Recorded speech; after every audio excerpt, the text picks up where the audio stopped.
Tonight, our guest is Michael Roll, who will be talking about the scientific evidence for life after death.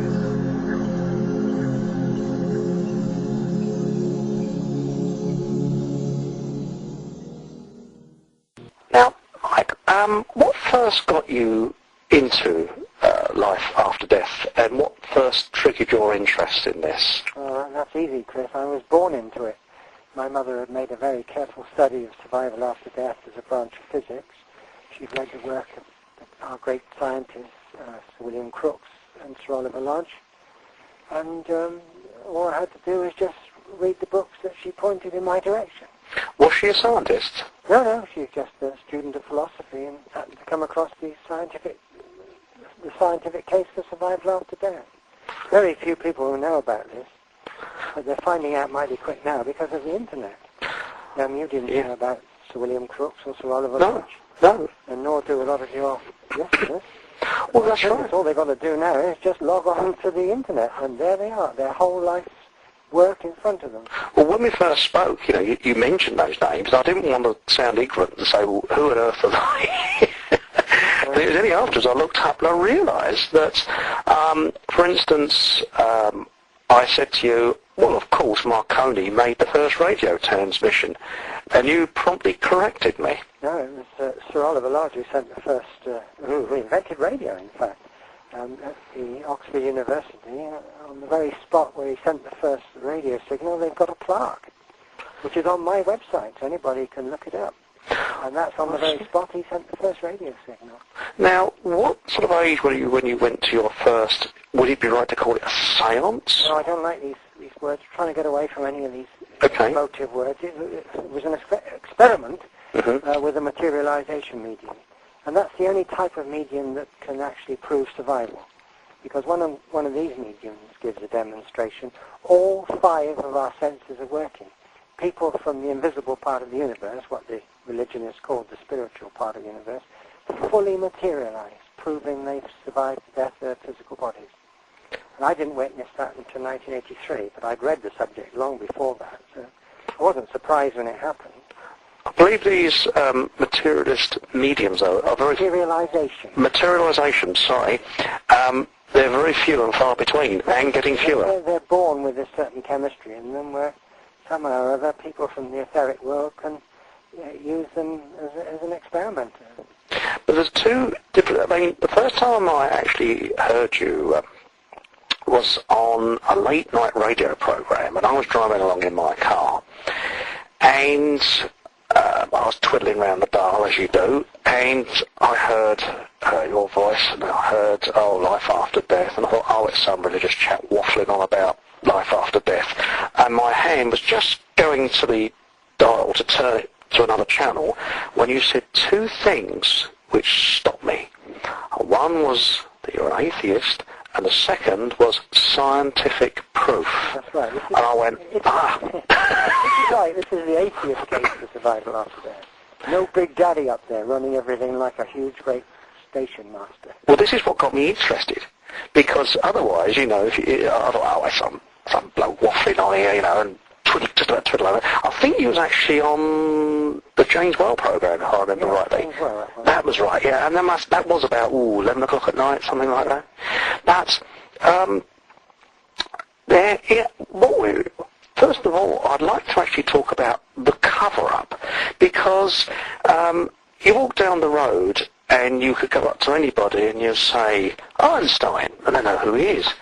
But you go up to people and say, Oliver Lodge, William Crookes, Arthur Findlay, and they do exactly the same as I did before I got talking to you. Who the heck are they? Well, Arthur Findlay, one of them, got the title, I reckon, of the most valuable Scotsman ever, and hardly anybody in Scotland's ever heard of him.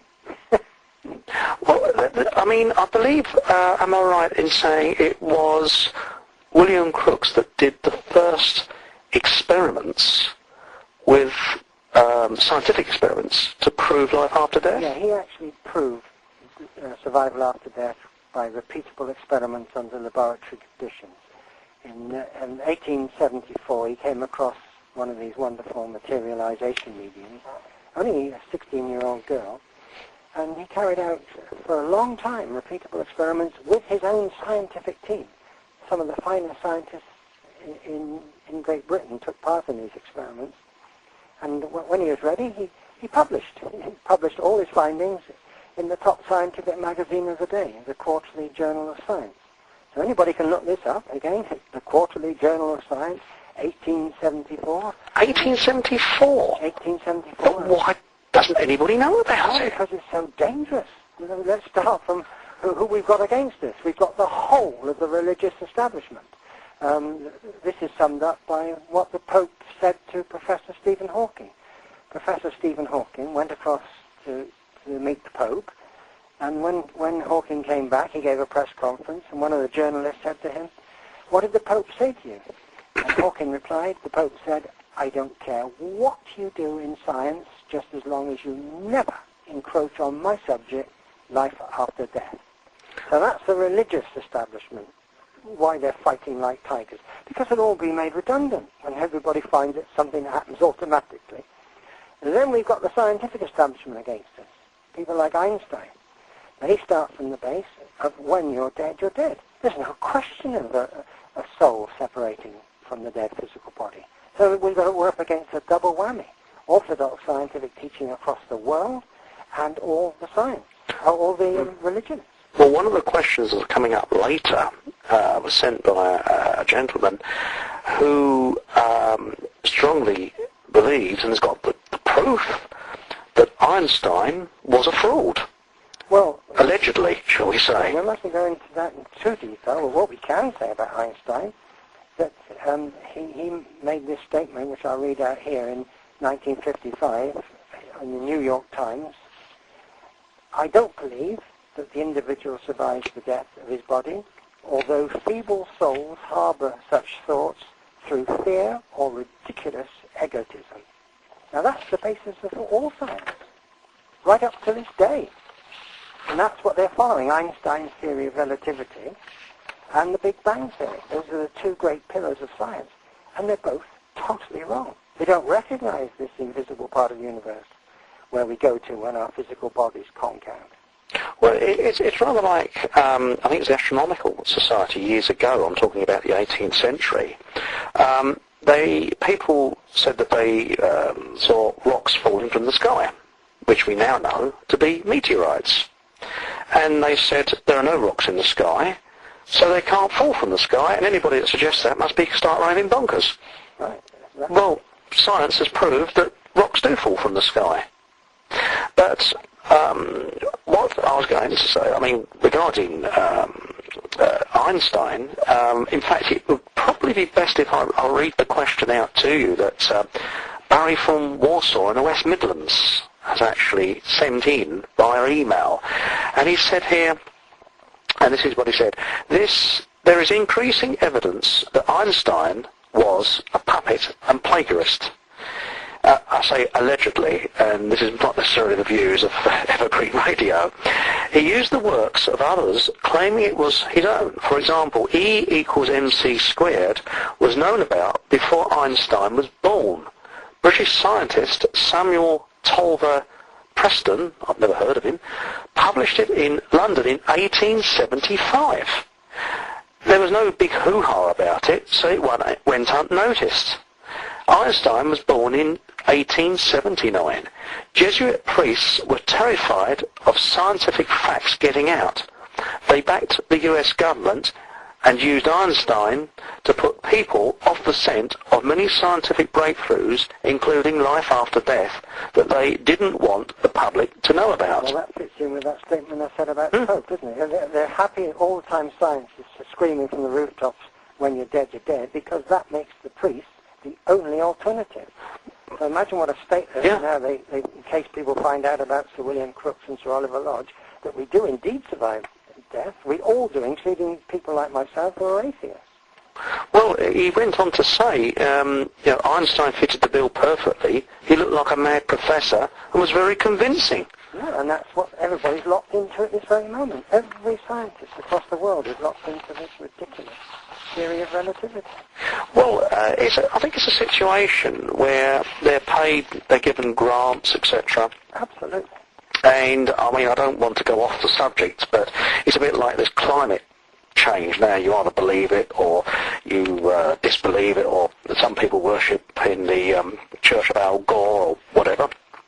And allegedly, scientists are paid to lie to the public.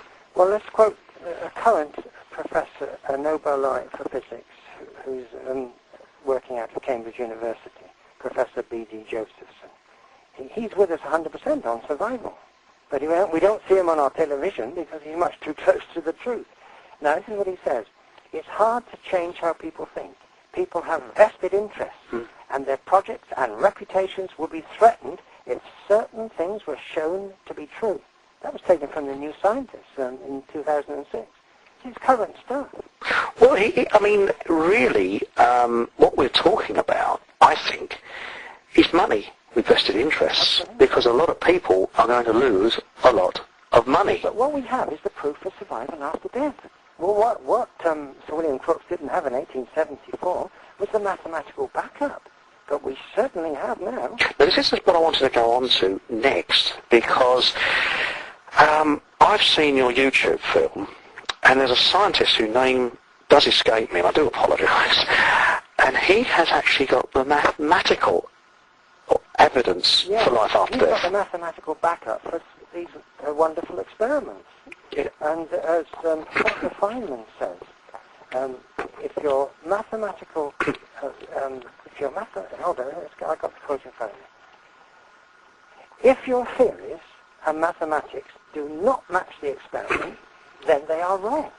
And the experiment is that there are people all around us, just out of range of our 5 physical senses. We've discovered the so-called next world, the etheric world, the spiritual part of the universe, which the religionists refer to. That's one thing they're right about, the religionists. We do have a soul that separates from the dead physical body. Well, I mean, 150 years ago, if you or I would have been around and said, well, look, we have a little box that we switch on and it receives pictures from the air, would have been locked in a lunatic asylum. It's exactly the same thing, and that's what your television set is. It's only a medium. You've got to log on to something that's beyond our 5 physical senses, which these pictures coming through the air are. That's why we have to work with a human medium if we want to contact people who are all around us. You see, human mind and brain are a far more sophisticated instrument than anything invented by human beings. Well, this is a question that I sort of had, and I think you've virtually answered it, because I was saying, are there any scientists working on a device that can contact the deceased? But you've just answered it, because we haven't got anything sophisticated enough. No, we will do one day, I'm sure. That won't be far off, but at the moment we've got to work through the human mind and brain. Now, back to the religious aspect, I've got an email here from a gentleman called Steve from Hertfordshire, and if I could read this out, it's a very brief one, and he said, I can't understand why religions are against the scientific evidence for life after death. Surely it would make their beliefs more credible. Why do they try to suppress this knowledge? That's very easy, because it would make the priests redundant. They're making money through it. Now, they're going to find out that they're not needed. They'll be redundant. Yes. Nobody will go into their churches and worship these old beliefs. They're so ridiculous. I mean, what happened, you can see the Christian religion, that Jesus, the stories of Jesus being seen again by his pals after he was killed, that's exactly the same as Sir William Crookes covered in his experiment. Somebody who once lived on Earth fully materialized and proved they had survived death. And that was the story of Jesus. And it's something that's natural and normal, not supernatural. But of course, the disciples of Jesus thought they witnessed something supernatural. It wasn't. It was perfectly natural. One of those disciples must have been a materialization medium. It's so simple, you see. Now, this is what brings me on to the next question. I mean, this is Janet from Hertfordshire. She asks, were the Egyptians more advanced with their knowledge of life after death? And does your guest know anything more about this? I wouldn't say the Egyptians, but certainly reading the papers and things, that the Red Indians were the nearest, because they didn't kill their mediums, they worked with them. They were in touch with their dead loved ones through their mediums. Now, that's another reason why the Christians hated them so much. They love them more. Now, I believe there was it was like I won't say Holocaust, but there was a complete massacre of the Red Indian mediums. Well, the Red Indians per se, not just the Red Indians mediums, but the Red Indians were almost wiped out, as you know. That's quite interesting. But, I mean, most cultures throughout the world, as Steve from London, he said, all ancient cultures believe in life after death and had ways of contacting them. He said, until recently, he's got in brackets a few thousand years, our culture did, until the setting up of organised religions and industrialisation. If I know something you don't, that gives me power. Contacting the dead would liberate people from ignorance. Think of the wisdom that could be passed on. That's a good point. It would also destabilise the power base of the few. That's why there is no funding for this branch of science, and scientific breakthroughs remain hidden. What do you think about that? Yeah, absolutely, but it needn't be hidden anymore because of this dear old internet. It's the most wonderful thing that's ever happened to those of us who have been fighting the establishment. We haven't got to fight anymore now. We're not getting on television. We're banned from television. In fact, we were banned from radio until quite recently. Well, that's another good, interesting point. I think it was in 1996, and it was thanks to you that it is no longer banned. Yeah, we weren't allowed to talk on the radio about life after death in a serious scientific manner. So I took the radio authority to the European Court of Human Rights and won, and they removed those clauses. And ever since they did that, I've made no end of radio broadcasts about life after death in a serious scientific manner. But we still can't on television.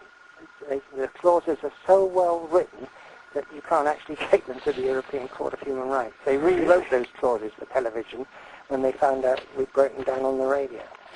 Well, this actually brings me on to the next question, if I can find it, because this fits in quite nicely. As a Julie from Timon and Weir, she says, what does your guest think of Darren Brown and James Randi? Yeah, well, they've got access to the media. None of our scientists are allowed to go up against them. But if they'd like to tune into Professor B.D. Josephson's website, now bear in mind he's a Nobel laureate for physics from Cambridge University. He takes on Randi on his program. You can tune into the BBC Radio 4 program where Josephson takes his people to the cleaners and back. They can't stand up to a professor of physics, but they're all good kids going up against a medium who hasn't read science. That's all they're allowed to go up against on television.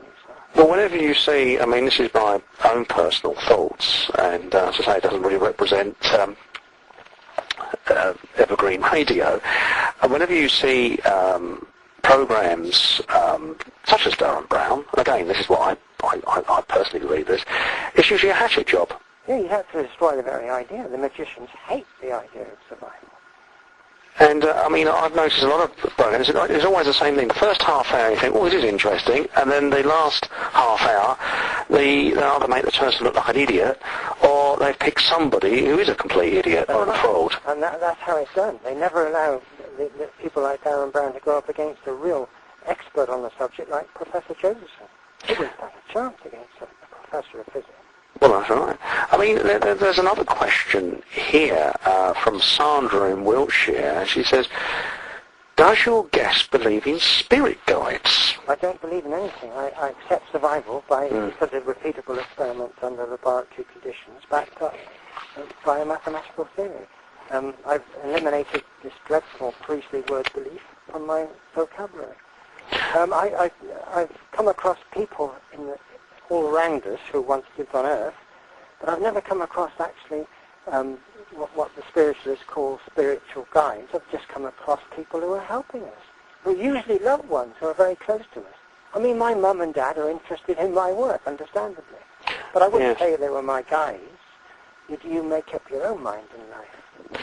Well, there's one question that I've got here which I wondered whether anybody, including yourself, actually looked into, and that is, When we think, our brain gives off electrical impulses. And although the majority of people don't realise it, sometimes we can pick up on other people's thoughts. Now, I worked in architecture, and often when someone solved a difficult design problem, before they had time to explain it to another person working on the same project, that person would come up with exactly the same solution within a split second of the other person solving it.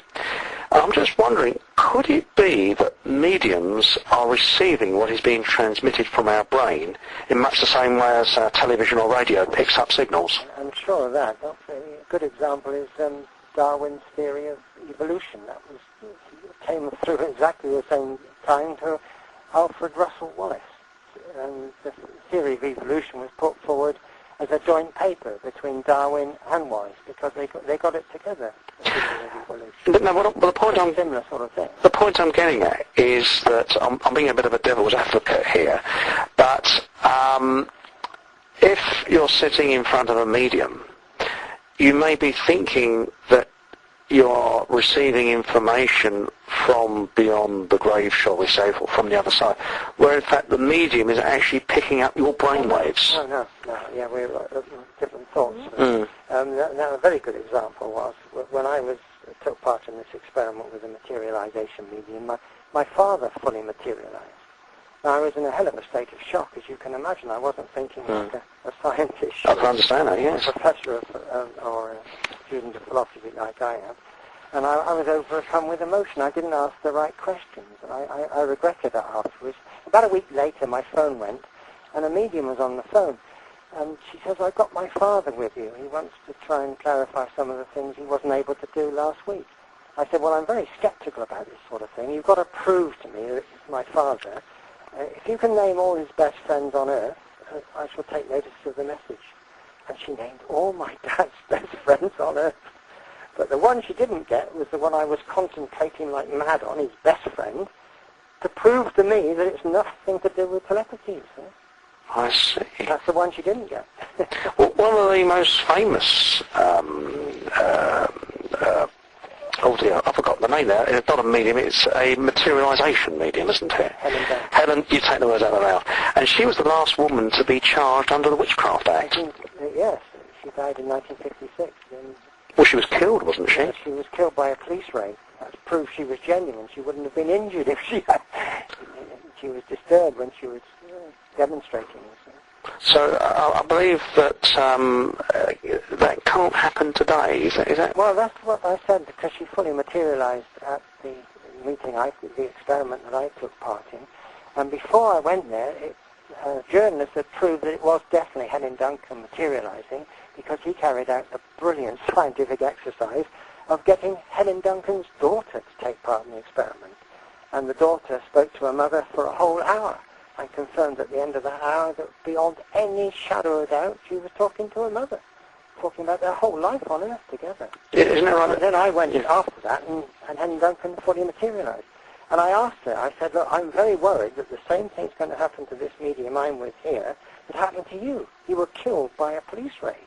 They broke the doors down, all the light flooded in, and the ectoplasm that was taken from Helen Duncan's body rushed back into her body, and she died a few days later of internal hemorrhaging." And she says, "Well, the scientists in the etheric world are I knew all about this, and ever since then, 1956, when I was killed, they've been working to refine the ectoplasm that's taken from the medium's bodies. And now it's so fine, if our experiment should be interrupted, the medium should be okay now." So the scientists in the etheric world have to work just as hard as our scientists. But in this etheric world, I mean, have you asked, or had anybody asked these, I don't know whether you would call it a spirit or being or etheric people. Etheric people. Yeah, trying to get a word away from spirit. It's too closely associated with religion. Okay. We're dealing with etheric people. Do they have a lifespan and then go into another dimension again? Well, or are we talking about another dimension? Well, hearsay, and a lot of people are very interested to know about all these questions. I recommend books by Silver Birch. Silver Birch, because this, I think you've answered the question. I mean, Sylvie from Hampshire, she sent me an email. She said, and I know that I think Sylvie was it now books by was it Silver Birch. Silver Birch. Look it up on the Amazon and you can get them. I'm sure they're still in print, you see, and they're all question and answer. And Silver Birch says, if I offend your reason or insult your intelligence, then reject what I'm saying. And my goodness, it's pretty good stuff. Well, she said, if my mother died at the age of 21 and I die at the age of 50, and I meet my mother on the other side, she would be younger than me. But, I mean, again, that would be answered by Silver Birch. Well, I can answer that because we had a little 9-year-old boy materializing at these experiments every time this medium gave a demonstration. And his mum and dad have been reunited with him on something like 100 repeatable experiments. And when he materialized in front of me as a 9-year-old boy, I asked him that question. He says, Mike, we can change our etheric bodies. I'm coming back now as a 9-year-old boy my mum and dad lost. When they die, I'll rush up to them as the 9-year-old boy that they lost, so they can recognize me. He says, but we can change them. He said, you'll find everybody over here is walking about as sort of 25-year-olds with perfect bodies. I see. We only have damaged bodies on Earth. There's no damaged bodies in the etheric world. It's... And that's hearsay. Now, we've got no proof of that, but it's hearsay, and yes. We have to think about it. Yes, I see. Well, where you go. I mean, back to sort of other cultures, there's Linda from Lancashire, and she writes, remote tribes, their shamans regularly contact the spirits of the dead. To them, it's part of life. In the West, we look at them as primitive, but I'm not so sure. Do you think their knowledge has been deliberately suppressed? Well, I think we've answered that. Yeah, well, some of our mediums are pretty good. They're not all the sort of rubbish mediums you see, and there are a few frauds, obviously, but the vast majority of mediums are doing their best to make contact with our loved ones. Well, there's a chap, Colin, from Cambridgeshire, and he writes, in the 1970s, there was a very famous healer, a materialization medium that lived in Cambridgeshire, rather. I can't remember his name, but coins and small objects from the past would materialize in his house. They were solid and were checked out by historians and proven to be authentic. Apparently, a doctor from the past instructed him how to cure people. The doctor and other people that had died often materialized during a seance. But unlike the solid objects, the people would vanish into thin air. Can Michael Roll enlarge upon this? Now, I seem to recollect somebody in Cambridgeshire who was a materialized medium. Have you heard of somebody from Cambridgeshire? Do you know anything about this? No, but every time somebody went to one of these demonstrations that I went to, the medium I worked with was Rita Gould from Leicester. And no end of people, hundreds of people witnessed what I witnessed, including scientists. And every time we go there, they gave us presents, which we kept afterwards. They were the same sort of thing, as was just said. Really? I was given a clown, which I've got in front of me here, as a memento of that occasion. That is quite, that is quite amazing. I mean, what about, you say, controlled experiments? Yeah, well, we ought to tell people now listening to this, when I went there, she'd been demonstrating for about 2 years, and I was absolutely livid that nobody had got this on a scientific basis.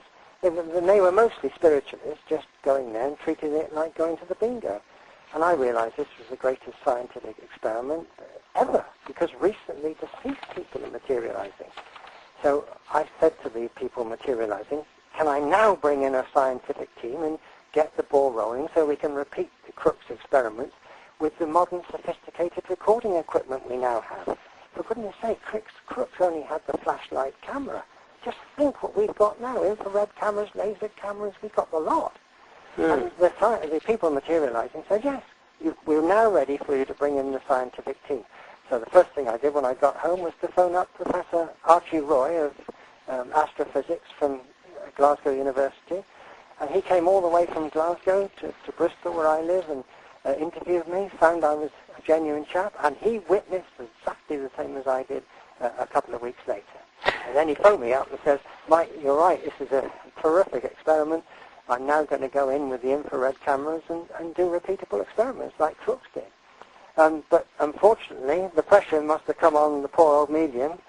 Maybe I know she had anonymous phone calls threatening her that if she goes ahead with these experiments, not only kill her, they'll kill her family, and she backed out. Really? But maybe we weren't meant to go ahead then, because in 1983 we didn't have Pearson's mathematical backup. So what we're waiting for now, Chris, is another materialization medium to come on the scene. Our scientific team are ready. These are scientists whose future is being threatened because they are reading Survival After Death, and they would jump at the chance to do repeatable experiments with a materialization medium. Why are there fewer and fewer materialized mediums? Well, they've always been very short. A materialization medium, you're born with this chemistry that can enable people to fully materialize. But they must be somewhere in the world, and as soon as anybody hears about it, I'll go along and witness it and make sure it's genuine.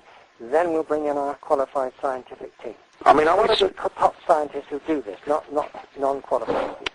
I mean, there's obviously a lot of frauds around. I mean, I think we've all seen the frauds.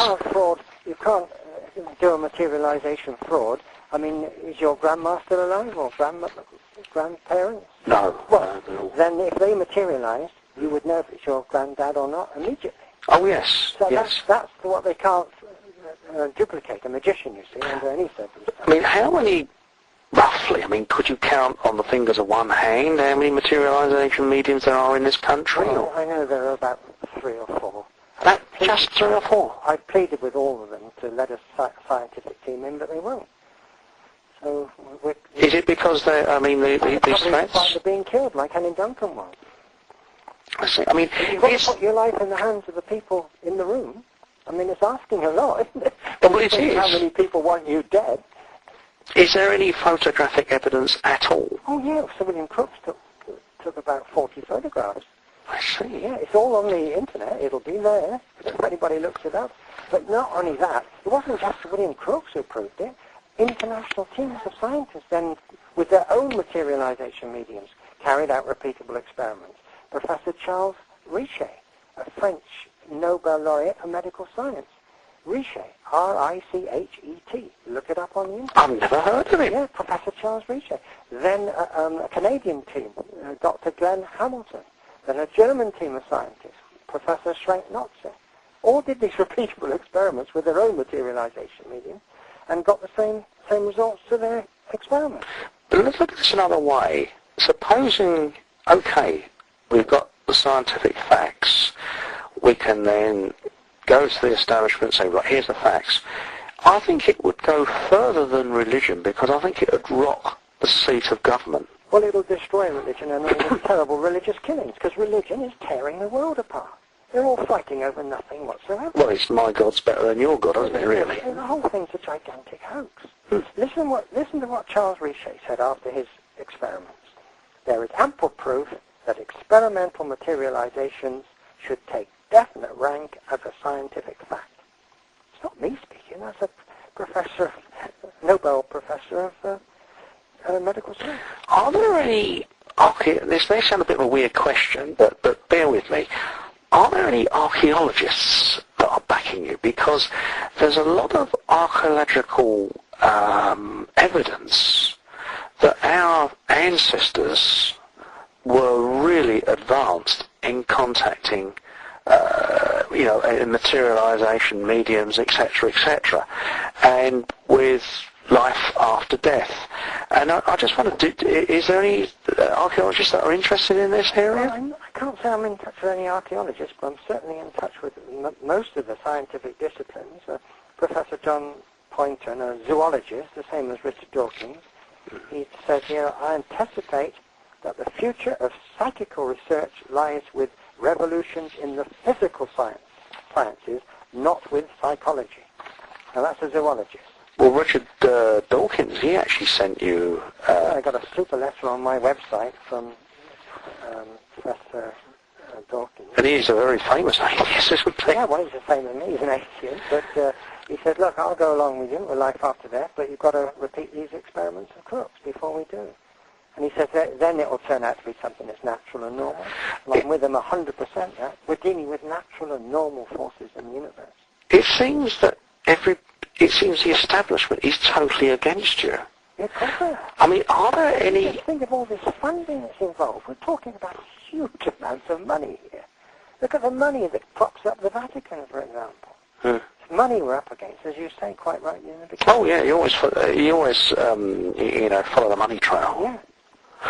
But I mean, but again, it's not only the religions. I think it would really unseat the power base of government. Because, I mean, let's face it. People have got a number of these politicians now. They're absolutely hated now. They've been exposed for what they are. They're the ones who keep pushing us into all these crazy wars. Not the ordinary Joe Soap in the street. It's the politicians that take us into these wars. Oh yes, and I mean, religion and politics. I mean, it's all muddled up into one, isn't it? Oh, here's that quote from Richard Dawkins. I've got it here. Supernormal phenomena.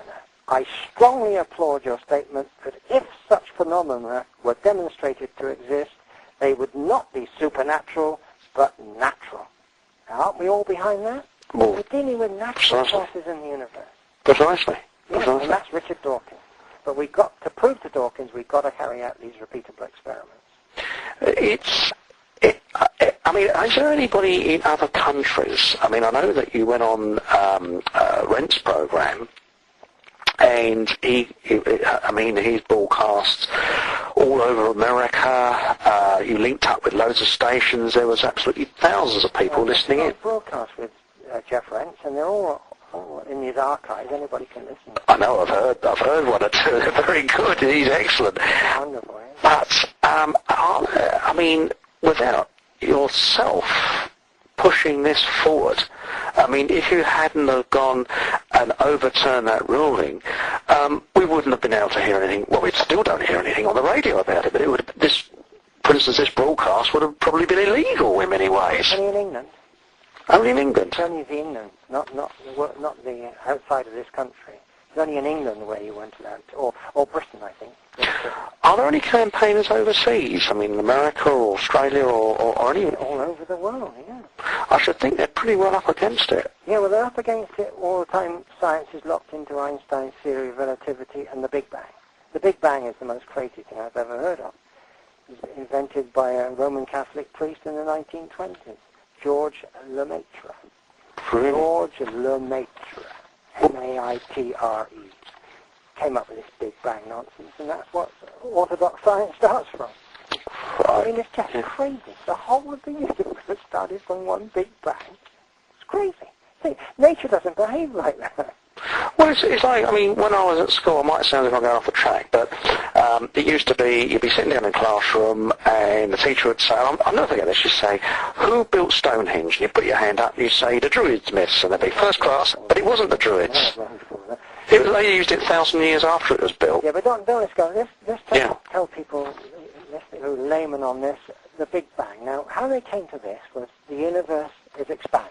Everybody agrees, including us, that the universe is expanding. So what science has done is says, well, let's reverse that expansion, and they've come right back to a single point in time, which is crazy. All you've got to do is push everything back into the etheric part of the universe. Everything is coming from what the religionists call the spiritual part of the universe. That creates everything. Planets, moons, suns, us, everything comes from there. So instead of pushing it back to a single point in time, they just got to push it back into the invisible part of the universe. I think that's what they used to call... the created part of the universe. I see. I think that's what they used to call the ether. Yes, it's the ether, yeah. They did away with the ether when Einstein's theory of relativity took hold. But what they're doing now, they're bringing it back under a new name, dark energy, dark matter. It's only another fancy name for the ether, but that's where everything is coming from. They're saying that 9/10 of the universe is missing. You bet it is. That's the etheric part of the universe. That's the spiritual part of the universe. I see, We've because... discovered it, but they're wondering how on earth they can let it go and still keep their positions, I suppose. Well, let's face it, if you're paid a lot of money to go down this one branch of science and suddenly somebody finds out, something says that it's wrong, again, you're going to lose your job, aren't you? Yeah, but we have this Achilles heel. Until we can work with a contemporary materialization medium, we cannot carry out these experiments. That's our Achilles heel, and I admit it. We've got to get one of these materialization mediums to work with our scientific team. These are scientists who will be on the medium side, scientists who have come out for survival, and they're desperate for the proof.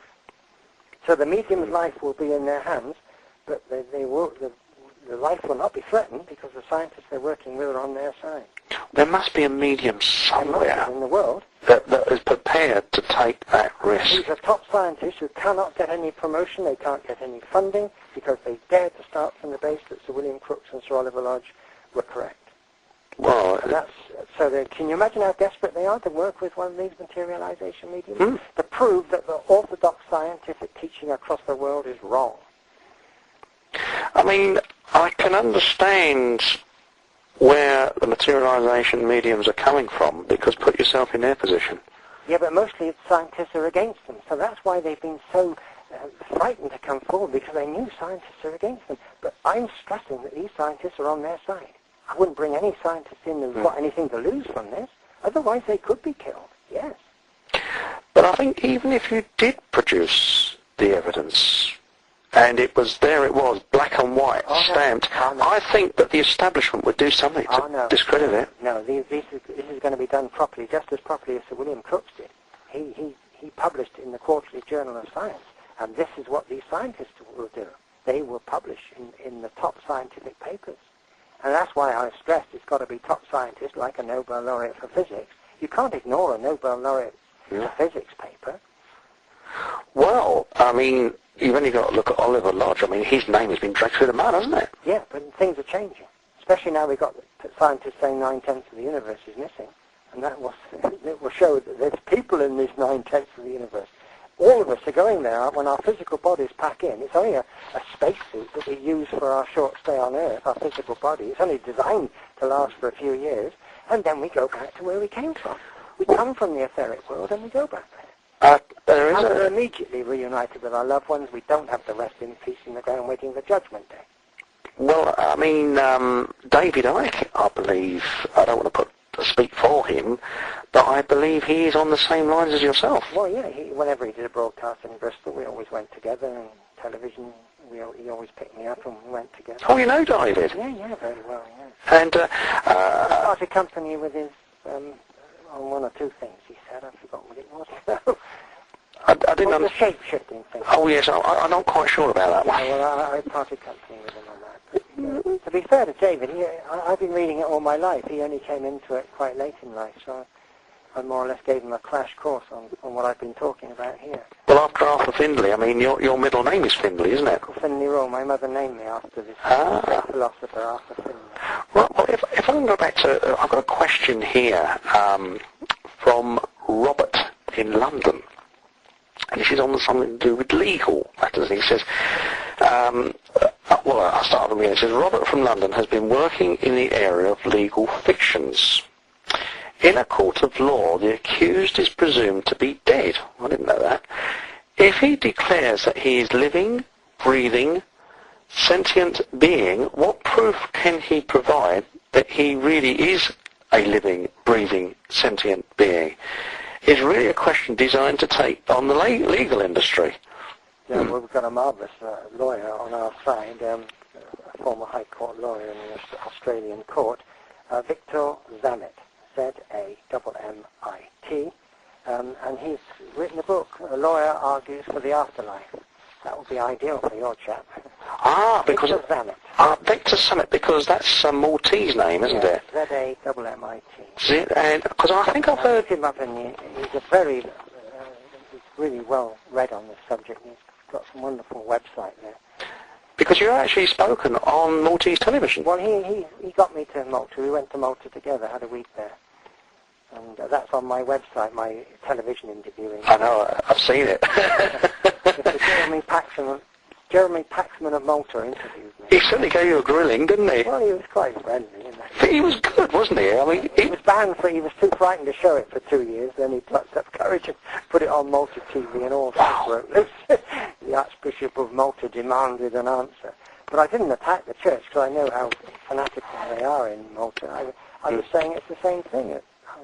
I gave that example of one of the disciples of Jesus who must have been a materialization medium. Well, I think going to Malta, you mean, you're almost putting your head in the lion's mouth, because they're a very Catholic country. Yeah, but they're progressing, and they do go along with life after death, even though they say you've got to rest in peace waiting for Judgment Day, but I think a lot of people are moving away from that now.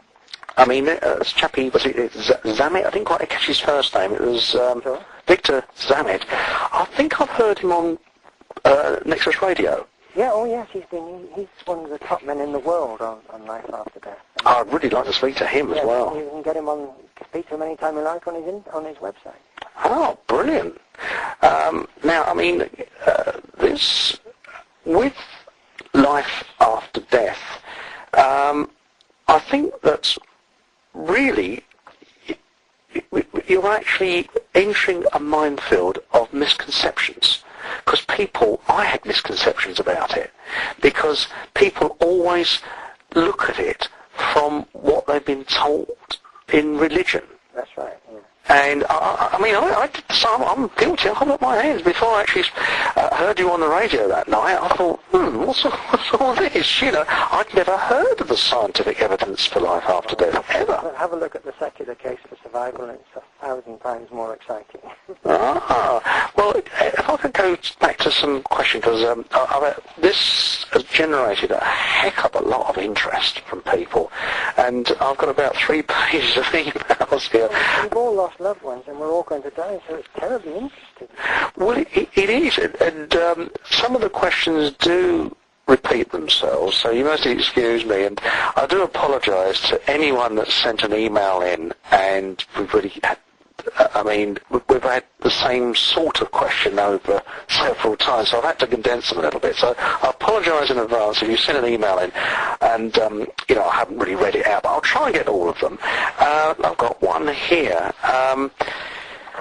that says, my mother was, this is from James in Yorkshire, and it says, my mother was an excellent cook. I can often smell her cooking and my dad's pipe tobacco, even though they have been dead for many years. Can the dead contact us in other ways, such as by smell, without a materialization medium? Oh yeah, I'm sure of that, because apparently they say that everybody's got a little bit of mediumship in them, but some are much more developed than others. And when my father fully materialized, I was hit by his smells. A heavy smoker, heavy drinker. It was more excellent proof for me that it was bad. He had his own smell, you see. And certainly I've heard this repeated thousands of times where people have smelt their loved ones. Well, I often get a sense, I'm very, very close to my father, and I lost him very recently. When your loved ones die, they're desperate to let you know they're still alive. Really desperate. Well, I often sense him around, and it is quite reassuring. But I've actually got a gentleman by the name of Albert from Nottingham sent an email in, and he said, this may sound as if I'm taking the mickey, but I'm not, and I'm perfectly serious. Have any evil people been contacted, perhaps accidentally, during a seance? If evil people go into this other dimension, can they cause problems? Yeah, this is why we say don't use a Ouija board. Because if you use a Ouija board, they can really easily manipulate that. You can't force people not to use the Ouija board, but you must warn them that if you start to use a Ouija board, they really do work.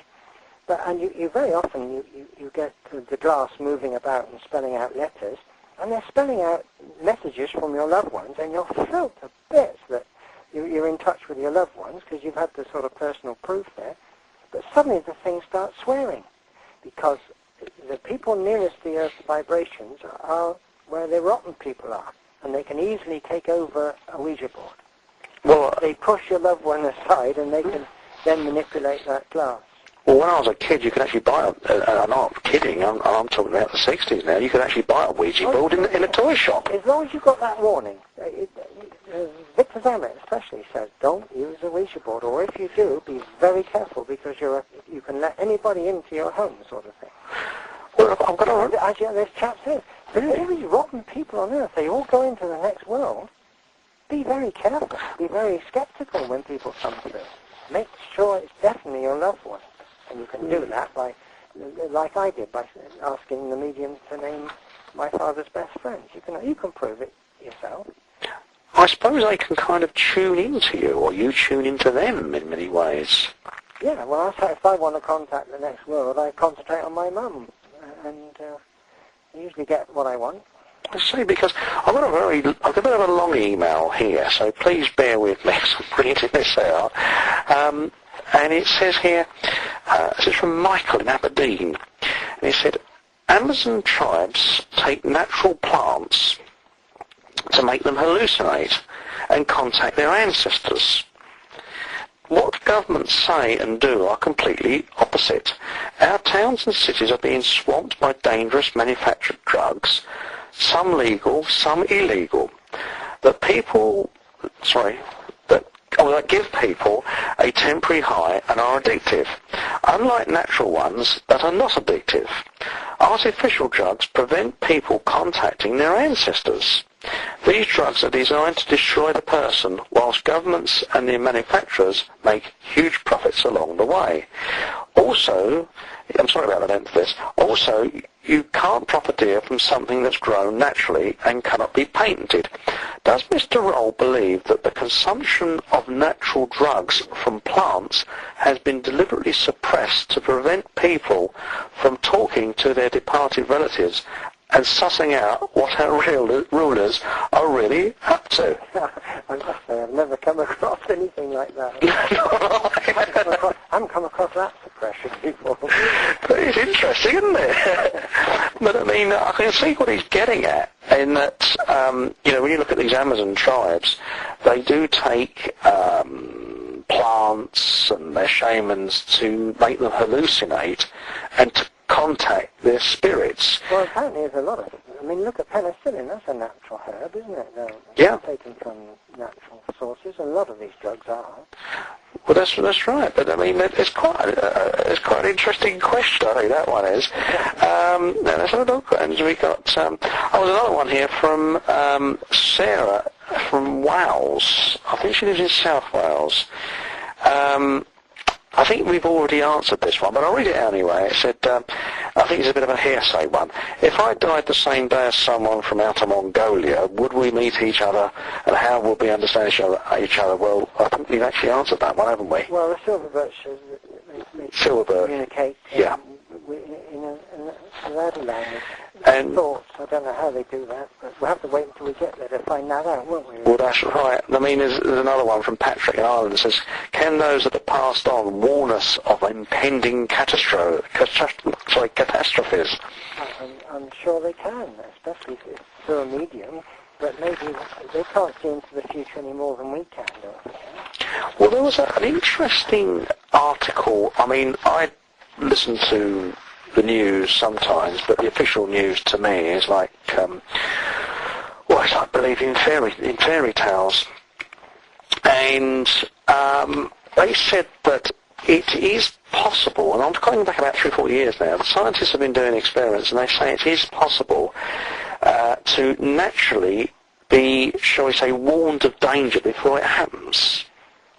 Well, I'm not sure about that. No, I'm not. Although you do get animals behaving in a certain way before catastrophes. Okay, well, thanks, Mike. It's great for you to join us this evening, and I hope you can join us again soon, because I think this radio program is going to generate even more interest than it already has, because, as I say, and I apologise to everybody that I've been absolutely inundated with emails, and I do apologise if I haven't managed to read yours out. But thanks for joining us tonight, and please join us again soon. Well, it's wonderful. Thank you for inviting me, and everybody can look up what we've been saying on the internet, and they can check it out for themselves. Now, what is your website? www.cfpf.org.uk. Well, if you didn't quite catch that, there is a link on our website to your website. Thanks again, Michael, because I know you've got a very busy schedule, and it's much appreciated, and please join us again soon, again.